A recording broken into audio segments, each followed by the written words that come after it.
Hey guys, welcome back to another video. My name is Ride the Great Shark and welcome back to the channel. Today we're going to be talking about the things that make a game. Most videos nowadays are about controversies with video games like, you're paying too much money or there's no updates. Well, let's talk about what makes a game a game. So first we're going to talk about the difference between Projectile and Hitscans for this video. For all intensive purposes, Projectiles and Hitscans are two different firing modes for a gun. For guns, you have to figure out which firing mode you're going to use. For Hitscan, it's basically when you click this button, it scans whether it's going to hit the target or not. If it's close enough, or if there's gonna be any damage fall off. But you're gonna be like, hey, but I see a projectile coming out. It's not scanned. Well, they can put an overlay on your screen that basically shows you an inaccurate representation of what's going on. So let's say you were actually shooting a projectile and it just shows a super fast bullet on your screen, but that's an overlay to what's actually happening in game, which is the character shooting a very slow projectile. So with that knowledge in mind, you have to decide whether what's actually on the screen is real or not. It might not be, it might be, like with DayZ, where they actually show an accurate representation of what's going on the screen. Like in Overwatch, Orisa shoots straight because she holds her gun up to her eye, but actually in game she's shooting a bit downwards. So that's an inaccurate representation. And the difference between Hitscan and Projectile basically creates this balance, because projectiles, you have to figure out, you have to think of if it's going to hit the target. You've got to think about whether the projectile will reach the character on time, and if it doesn't, well, you missed a shot, right? And you've also got to lead your shots so that it actually hits. And you've got to hope and pray that they don't move out of the way. But with Hitscan, pros can literally just go on a head-clicking spree. So it creates a unbalance. So that's why games like Titanfall have such a low kill time. I mean, grenadier weapons don't matter, but basically most guns in Titanfall, like the Volt for example, or the car, they are hit scan, and they will scan whether they're going to get hit or not. So you've got to lead your projectiles correctly. Now maybe not the Volt. Volt isn't hit scan, it's just really fast projectiles.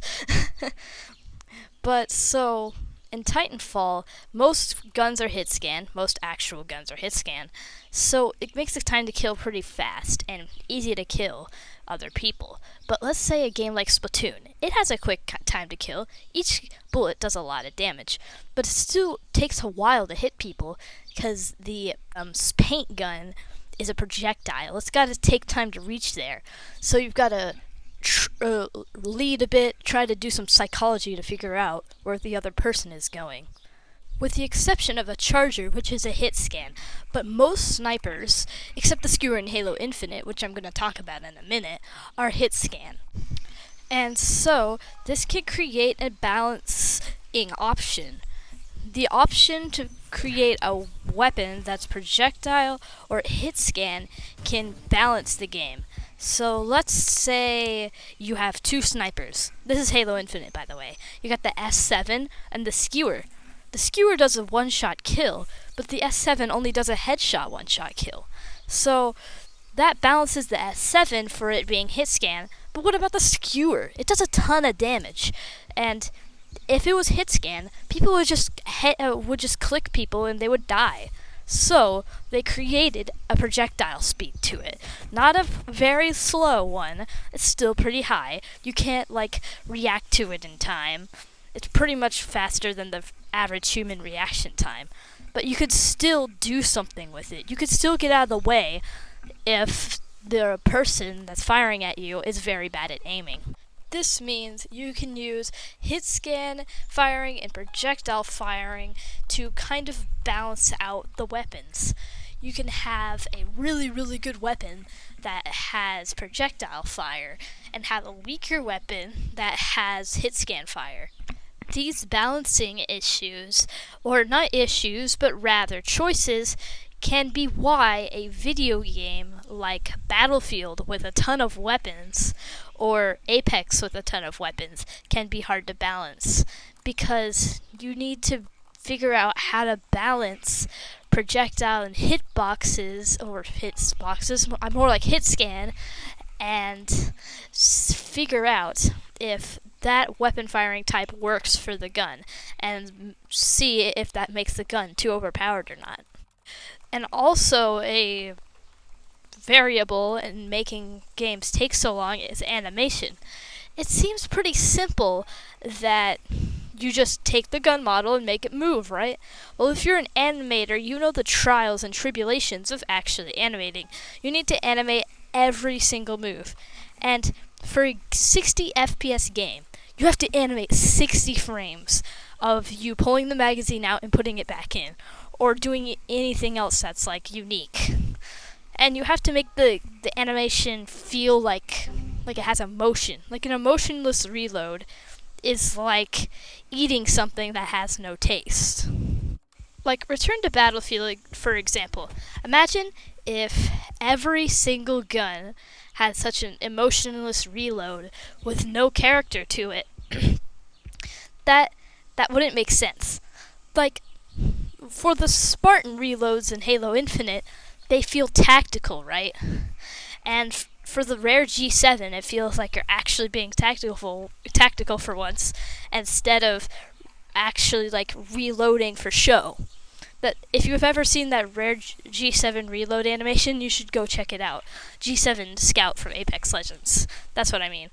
But anyway, you've got to, every single frame, you've got to change the direction and magnitude of where the magazine is going, and whether it's close to the screen or not.